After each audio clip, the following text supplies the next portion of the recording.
پیغمبر خدا فرمودند من بر شما ای مردهای امت حقهای را که زنها بالای شما دارند خبر میدهم. زنها بالای شما 5 حق دارند، یعنی هر یک مرد وظیفه دار است که این 5 حق را اجرا کند. اینا چیا هستند؟ پیغمبر گفتند ان تحسنوا الیهن فی کسوتهن. یکم حقی که بالای شماست این است که وقتی که برای خود لباس میخری باید برای همسر خود لباس خری.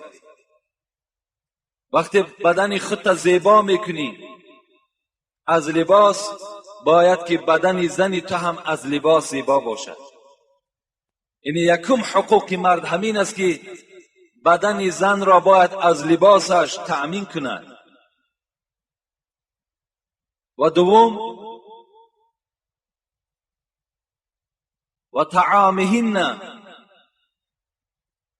دوم باید که زنها از طعام برخوردار باشند.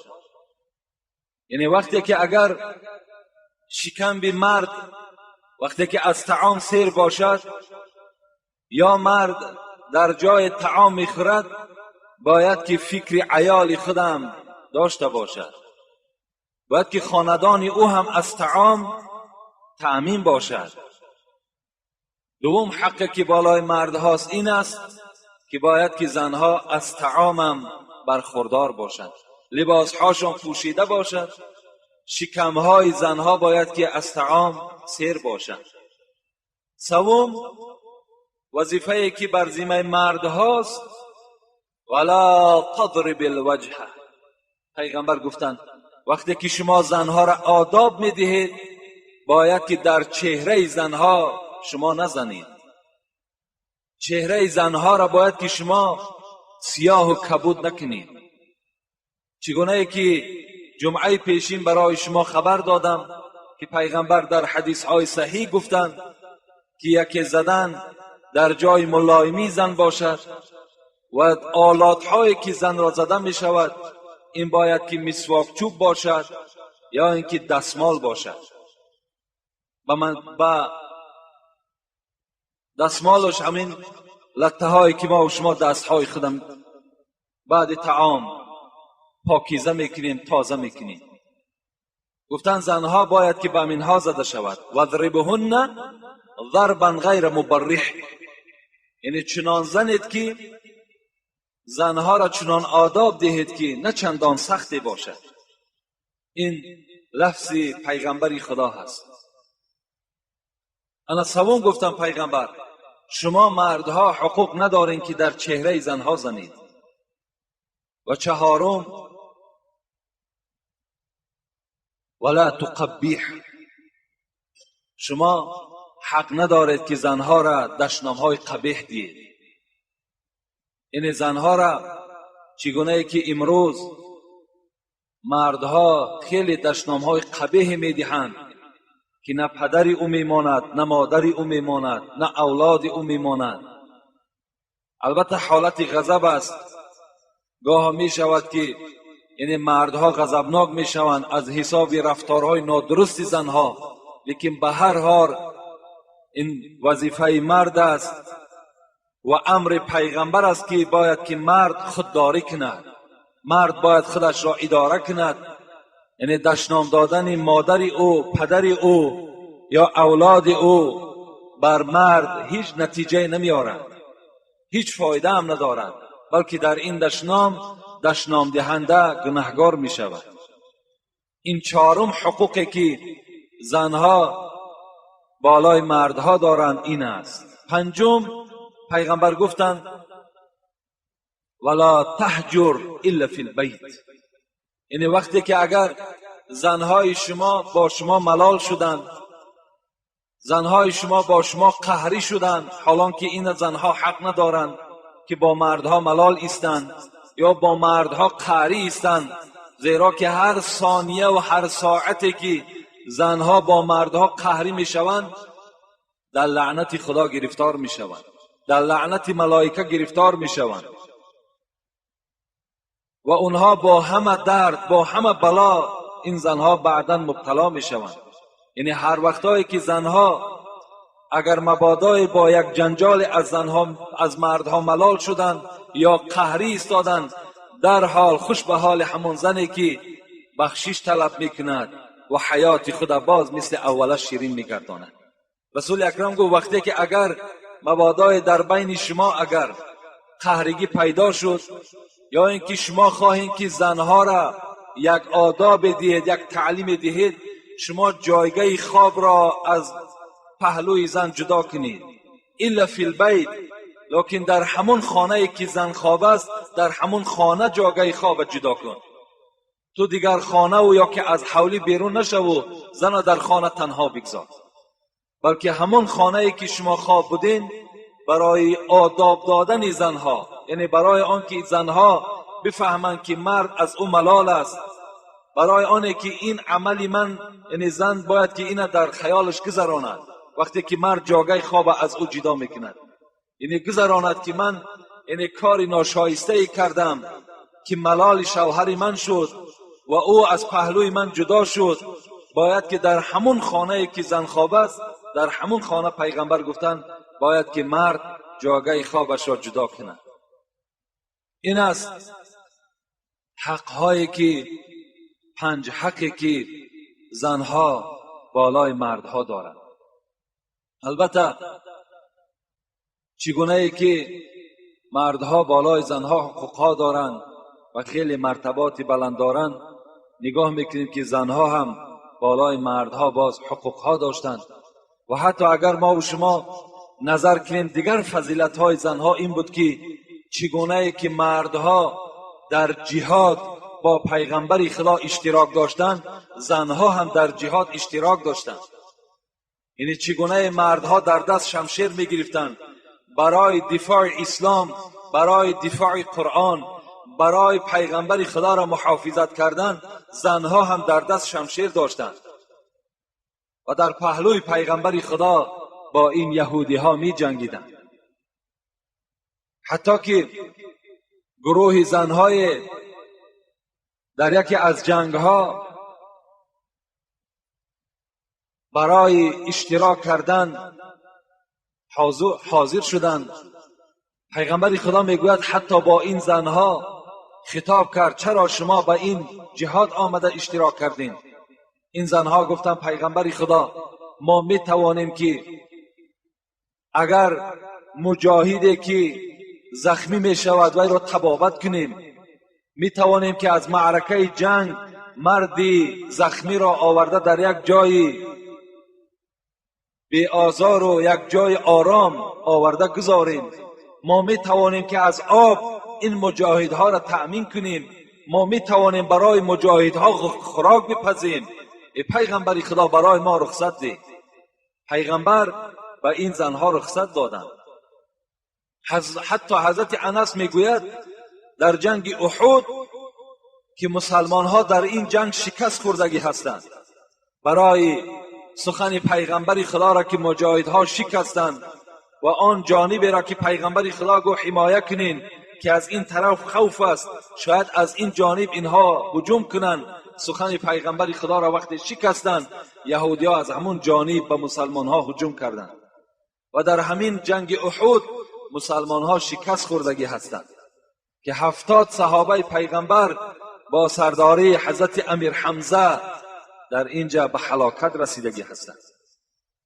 حضرت انس میگوید من با چشم خود دیدم که در همین جنگ احد حضرت عایشه دختر ابوبکر صدیق زن پیغمبر خدا با همراهی ام سلیم در میان خود مشکهای آب میبستند و آورده در دست مجاهدها میدادند و آنها به حلق خود میریختند.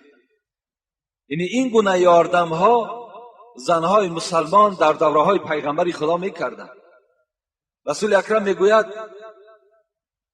که من در جنگ احد وقتی به طرف راست نگاه میکردم یا به طرف چپ نگاه میکردم، ام عماره را میدیدم که در دست خود شمشیر داشت. این زن بود.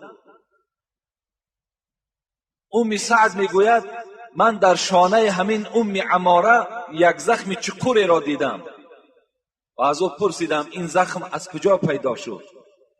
گفت در جنگ احد وقتی اطراف پیغمبر خدا خالی ماند و ابن قیمه که خدا او را خار و ذلیل کند خواست هجوم به پیغمبر کند، من با همراهی حضرت مصعب ابن عمیر هجوم بالای ابن قیمه کردیم و از بس که وی دو زیره داشت و شمشیر ما به او کار نمیکرد و یک شمشیر در شانه من زد و این زخم چقور از ضرب شمشیر همون بدبخت است.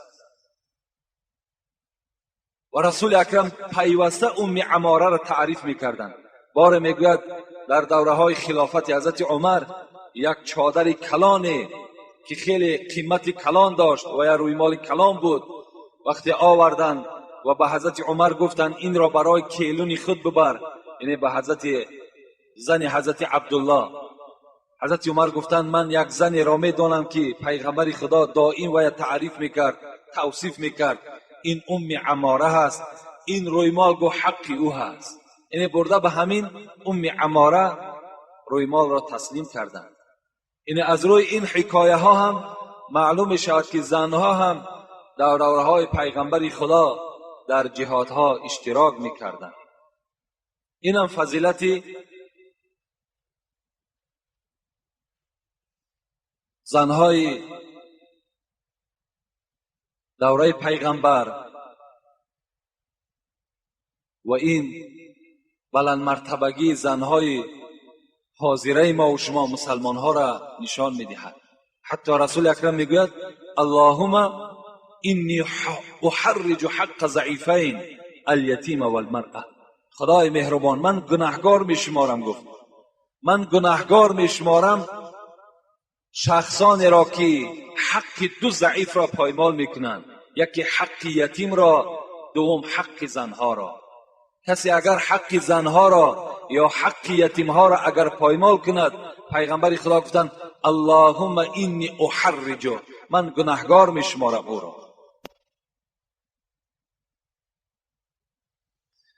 و دیگر مسئله که در دوره های جاهلیت یعنی پایمال کردن حقوق زنها بود، این طلاق بود. طلاق در دوره های جاهلیت اهمیتش این بود که وقتی که اگر یک کار عادی ترینی که زن انجام میداد، یعنی اگر در او شوهر ناراضی میشد، نا گفته مرد که یعنی لفظ طلاق استفاده نکرده، خود زن طلاق میشد. یعنی دیگر طلاق در دست مرد نبود. وقتی همین زن عادی ترین جنایتی را که اگر انجام میداد یا عادی ترین عملی که وی باعث طلاق دادن نبود، وی خود طلاق میشد. لیکن در زمانهایی که پیغمبر خدا آمد و خداوند این حکم طلاق که در دست مرد داد، باید که مردها یعنی مثل دوره جاهلیت طلاق را استفاده نکنند. یعنی افسوس که امروز چقدر سوالهای زیاد نزد ما هست و چقدر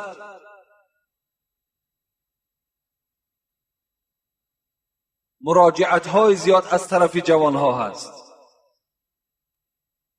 که همه اونها زنهای خود طلاق دادند و امروز میخواهند که باز فتوای یابند، باز میخواهند راه یابند که با این زنها زندگی کنند.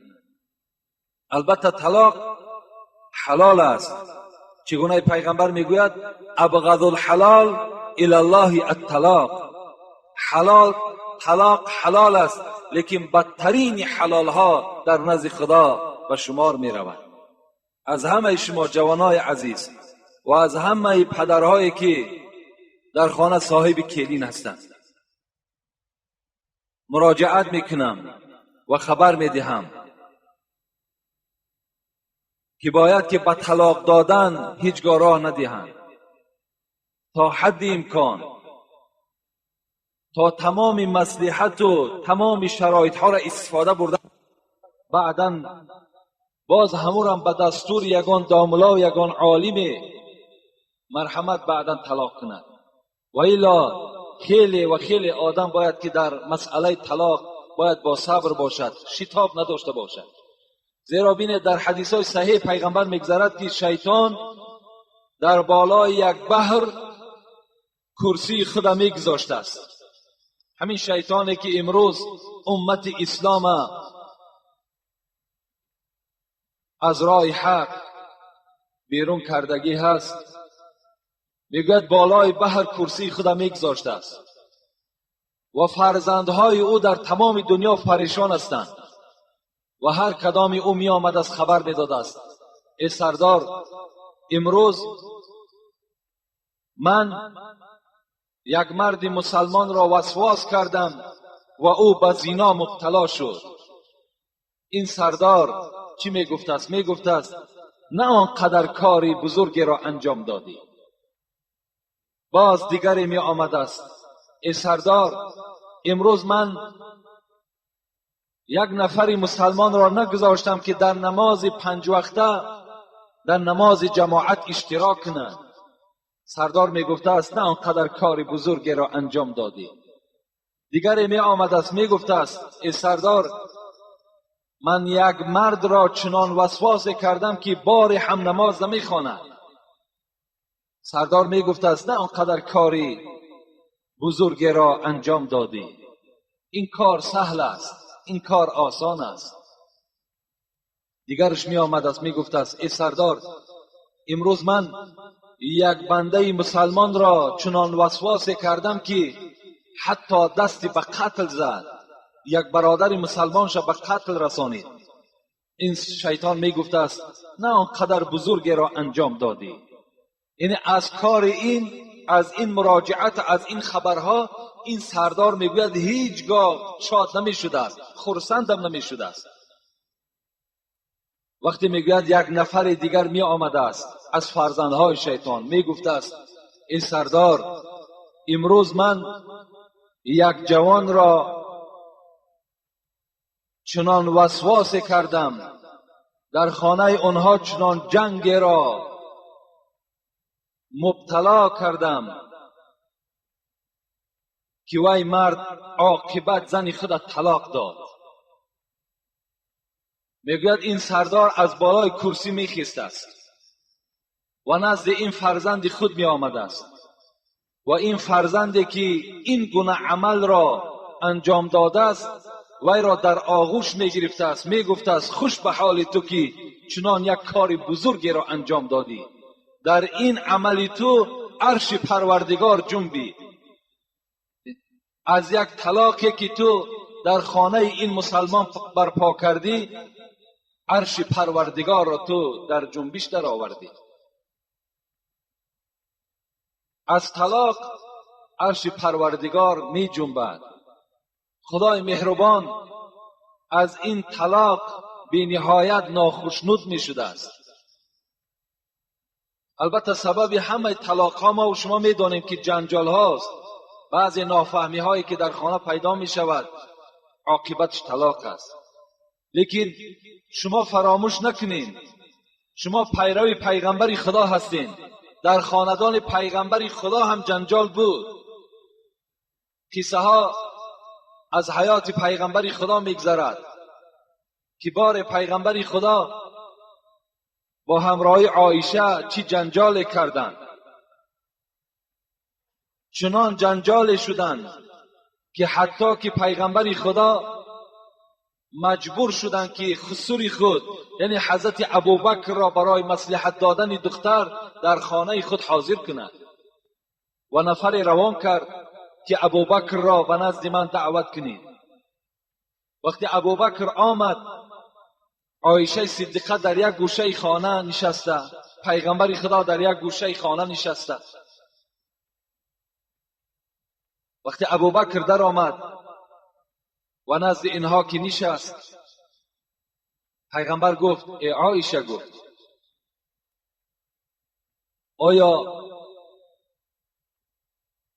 سخن را تو آغاز میکنی یا من آغاز کنم؟ آیا شکایتی که داریم آیا تو آغاز میکنی یا من آغاز کنم؟ میگد عایشه چنان غضبناک بود، گفت بل تکلم انت ولا تقل الا حقا. ای محمد گفت تو آغاز کن، لیکن وقتی که صحبت میکنی، وقتی که سخن میگویی گپی راست بگو. بین پیغمبر خدا آیا گپی ناحق میگفتن؟ سخن پیغمبر خدا همش چی در حالت حزل چی در حالت غضب، در همه حالت پیغمبر خدا سخن حق میگفتند. لیکن چنان خشم عایشه را فرا گرفته بود که گفت ای محمد، گفت وقتی سخن میگویی سخن راست بگو. از این سخن ابوبکر صدیق چنان میگه غضبناک شدند، خسته عایشه صدیقه را زیر لت کوب قرار دادند. محمد غزالی در کتابش میگوید که حتی از بینی عایشه خون سر کرد و دویده میگه از پشت پیغمبر خدا میگوید آغوش کرد. پیغمبر خدا گفتند لم ندعوک لهذا یا ابو بکر ولا اردنا منک هذا. ای ابو بکر، من تو را برای این فریاد نکردم که بینی عایشه را خون آلود کنی. من از تو این را درخواست من این نبود، بلکه درخواست من این بود که تو به او یک مصلحت نیک دهی.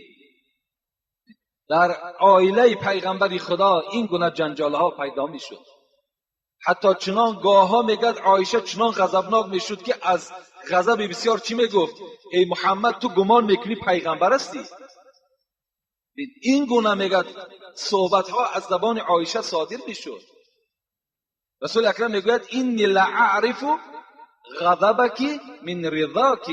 ای عایشه، من میدانم که تو کدام وقت غضبناک هستی و کدام وقت خوشحال هستی. کیف تعرفوه؟ عایشه گفتم پیغمبر چگونه تو میشناسی؟ کدام وقت تو میدانی که من غضبناک هستم و کدام وقت از تو راضی هستم؟ پیغمبر گفتن که اذا رضیتی قلتی لا و اله محمد صلی الله علیه وسلم و اذا غضبتی قلتی لا و اله ابراهیم علیه السلام. وقتی اگر گفت من غضب تو را از رضاگی تو با چنین تجربه فهمیدم، وقتی تو از من راضی باشی میگویی قسم به خدای محمد، لیکن وقتی از من ناراضی باشی یا غضبناک باشی میگویی که قسم به خدای حضرت ابراهیم علیه السلام، نام مرا نمیگیری. از این حکایه ها چی معلوم می شود؟ معلوم می شود که در حیات پیغمبر خدا هم، در بین زنهای پیغمبر خدا هم گاه وقت نافهمی ها پیدا می شد، یعنی از جانب زنها پیدا می شد. پیغمبر خدا هیچ عیب نداشتند. من برای شما جمعه پیشین خبر دادم که پیغمبر گفته بودند فَإِنْ ذَهَبْتَ تُقِيمُهُ كَسَرْتَهُ وَإِنْ تَرَكْتَهُ لَمْ يَزَلْ أَعْوَجَ فَاسْتَوْصُوا بِالنِّسَاءِ. پیغمبر گفتند اینها از قبرغه چپ هستند، اینها از چنان اعضای هستند که اگر شما خواهید که راست شوند میشکنند و راست نمیشوند، و اگر به حال خودشان گذارید همچنان کج میمانند. فاستوصوا بالنساء، با زنها معامله خوب کنید. یعنی پیغمبر از اصل اینها ما و شما را خبر داده ایستاده است. باز چگونه بالای اینها ما و شما، یعنی غضب ما و شما به اینها هیچ تأثیر ندارد. باید که ما و شما مدارا کنیم، زندگی کنیم. باید که ما و شما با طلاق راه ندهیم. طلاق کردن این نشانه دلیری شما نیست، نشانه پهلوانی شما نیست، نشانه ایمانداری شما نیست. باید که در این حالتها ما و شما باید که با صبر باشیم، صبر را پیشه خود کنیم. حضرت عمر چنان غضب داشتند، چنان مرد بودند که حتی که تمام زنهای مسلمان از عمر میترسید، تمام مردهای مسلمان از عرب میترسید، از عمر میترسید. وقتی میگوید در زمانهای همین حضرت عمر، وقتی که یک مرد از زن خود بسیار نالان بود، یعنی کدام زنی بود است که مرد بسیار دقت میداده است، غم میداده است، این مرد ناچار نزد حضرت عمر آمدند، خواستن که شکایت زن خود پیش عمر کنند تا که حضرت عمر یگان چاره بینند. وقتی میگوید این مرد به خانه حضرت عمر در آمدن، نگاه کردن که حضرت عمر بالای یک بالین، بالای یک کرپچه نشسته است و زن او با آواز بلند، با صدای بلند و عمر داد زده ایستاده است و حضرت عمر سکوت، خاموشی را پیشه خود کرده است. وقتی این جوان میگوید حال حضرت عمر را دیدن، در حال پس گشتند. گفتند مادامی که حال خلیفه که چنان باشد، پس نزد او شکایت من چی در کار؟ وقتی میگوید پس گشتند، حضرت عمر میگوید این جوان دیدن و فریاد زدن. گفتند نزد من بیا، حاجت داری؟ گفتند آن حاجتی که من داشتم، آن حالتی که بالای من بود، بالای شما هم همون حالت بوده است. از این خاطر یعنی من از شما دیگر هیچ حاجتی ندارم. و خواستند که از نزد حضرت عمر بیرون شوند. حضرت عمر چی گفتند؟ گفتند همین زنی میبینی که بالای من بلند آوازی دارد، همین زنی که بر سخن من گپگردانی دارد، این طباخة لطعامی، خبازة لخبزی، غسالة لثیابی، مرضعة لولدی و یسکن قلبی بسببها من الحرام. گفتن همین زن گفتن خوراکپز من است، طباخة لطعامی. وقتی من بیرون میشوم پس میگردم میایم که خوراک تیار است. غسالة لثیابی، لباسهای چرکین من همین زن میشود، تازه میکند. مرضعة لولدی، کودکهای مرا نگاه و بین میکند، کودکهای مرا شیر میدهد. و با سبب این زن قلب من از حرام تسکین مییابد.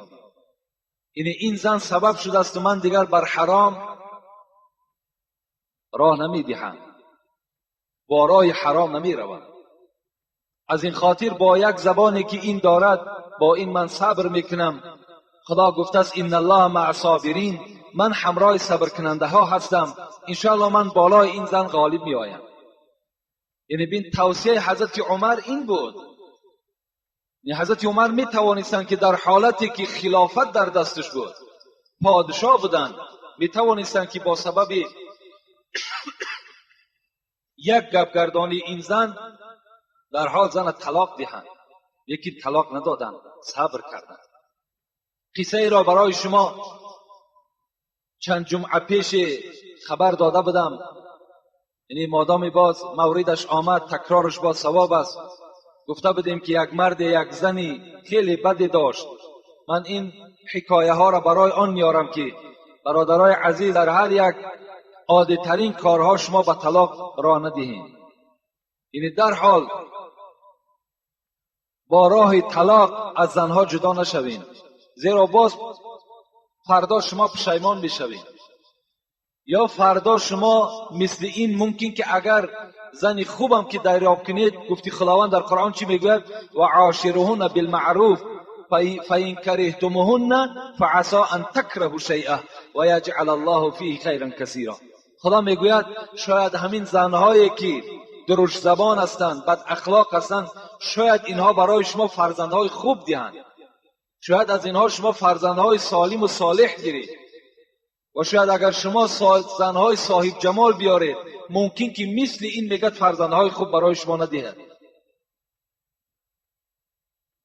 مرد بود میگوید یک زنی خیلی بدکردار داشت و بسیار عذاب میکشید. رفیقهای او از حالت این رفیقشان درکدار شدند و یک جای مصلحت کردند که بر او مصلحت میدهیم تا که این زن را طلاق دهد، زیرا حالش خیلی خراب شده است، چهرهش زرد شده است. نزد این رفیقشان آمدند و گفتند ای رفیق، گفتند ما درکدار شدیم که تو زنی ناخوب داشتی، ناخوب داری و تو را پیوسته دقت میدهد، عذاب میدهد. چی خوب می شود که از این عذاب با راه طلاق از او خلاص شوی. این مرد چی گفت؟ این مرد مادامی که ایمان کامل داشت و مسلمان بود، گفت این فکر شما هم در خیال من بود، لیکن مرا دو کار نگذاشت که این زن را من طلاق دهم. اول حدیث پیغمبر خدا را خواند. کدام مردی که پیغمبر خدا گفتند صبر علی سوء خلق زوجته اعطاه الله من الاجر مثل ما اعطی ایوب علی بلائه. پیغمبر خدا گفتند کدام مردی که اگر بر آزار زنش صبر کننده است، خداوند بر او اجر حضرت ایوب را چگونه که در بیماری کشیده بود، در بلا کشیده بود، خداوند بر این مرد نصیب می‌گرداند. حضرت ایوب 8 سال، با بعض روایت 18 سال با پشت در بالای ریگ خواب کردند، بیماری کشیدند. انا همون اجر را پیغمبر خدا گفت بر مرد خدا نصیب میکند که بر فعل بدی زنش صبر کننده است.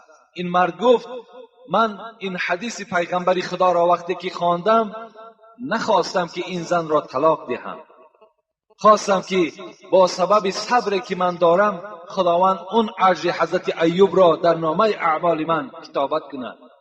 و دوم سببی که مرا نگذاشت که این زن را طلاق دهم، اگر چی زنی بدفعل است، اگر چی زنی بد اخلاق است، بد گفتار است، این است که وقتی این را من طلاق دهم فردا یک مسلمان دیگر این را در نکاح درآورد و وی مسلمان هم در عذاب گرفتار شود.